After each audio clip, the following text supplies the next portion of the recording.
Senate Minority Leader Charles E. Schumer DN.Y. speaks with reporters outside the chamber on July 25, 2017.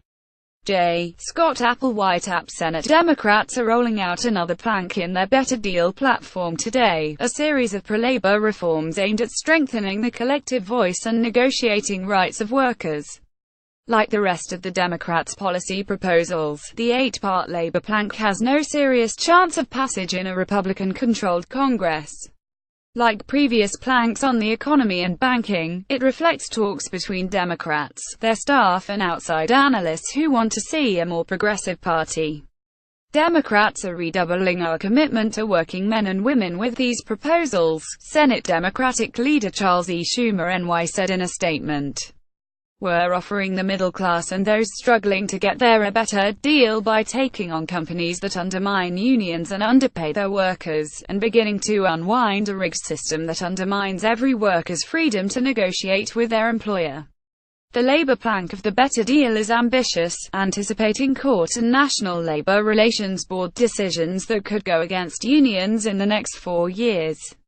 Among them a federal law that provides public workers with the same rights and freedom to engage in collective bargaining as their private sector counterparts, designed to prevent the piecemeal right-to-work efforts that have taken off in Republican-run states since 2011.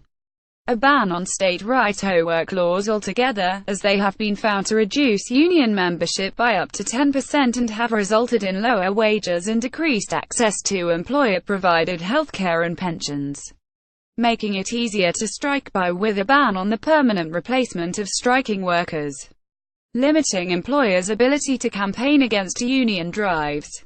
When companies taint the election process by using captive aunt meetings, the NLRB will set the corrupted election results aside and require the employer to bargain with the worker representative, Democrats write in the Better Deal white paper.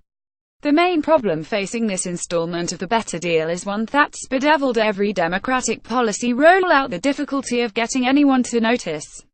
Democrats and activists always planned to use this week, long anticipated as the beginning of the GOP's tax cut push, to propose policy alternatives. On Tuesday, Schumer and other Senate Democrats rolled out a plan to expand 401k plans, to exploit voter worry about how Republicans might tax those plans to pay for lower overall tax rates. The Democrats' proposal allow people under 50 to save $24,500 in the plans, and people over 50 to save $30,500. But the rollout of the plan, at a news conference attended by Capitol Hill reporters, got relatively scant coverage. The Better Deal itself is covered not as an ongoing messaging effort, but as one event in July that quickly lost voters' attention. It quickly disappeared, wrote Post columnist Dana Milbank Tuesday night. The 401k plan and the Better Deal labor plank follow a similar theory of messaging, hammering issues that have been elevated and mishandled by Republicans and the Trump administration. Democrats believe that the White House gave away a serious political advantage in early 2017, when, after meeting with building trades leaders, the president let $1 trillion infrastructure plan drop off the first-year agenda.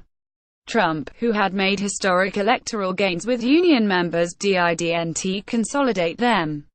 But labor leaders have remained irritated with the Democrats. Last week, at the AFL-CIO's conference in St. Louis, union members passed a resolution in favor of new directions in electoral politics, a shot across the bow of Democrats and their resilient neoliberal wing.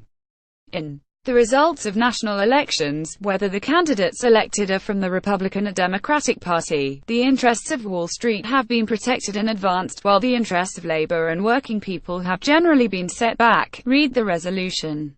While continuing to endorse friends and allies of workers, the AFL-CIO would advance our core issues through referenda and ballot initiatives and propositions at the statewide and local levels, thus the viability of independent and third-party politics, and explores other reasonable means of advancing the interests of labor in electoral politics.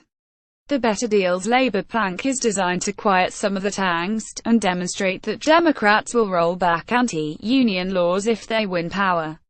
But the party is unlikely to get many chances to discuss its ideas this week. On Wednesday morning, instead of talking up the party's tax and labor plans, Schumer was engaged in the latest of many spats with the president over immigration and visa policy.